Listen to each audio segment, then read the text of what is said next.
Günde geçoğu, günde kıngıstahan, günde oğulda bat, günde kıçımlara, günde dala koyur, günde beğenen, günde kılavaçiyen, günde kehinne.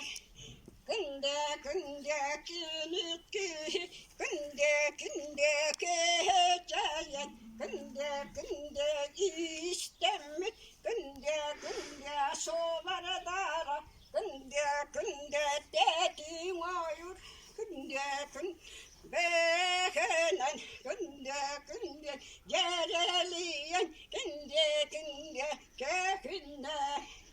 Günde yaptır ki, günde çağırır kahraman, günde istemek, günde çapara, günde hatun çaran, günde beğenen, günde çağırır, günde hastalar.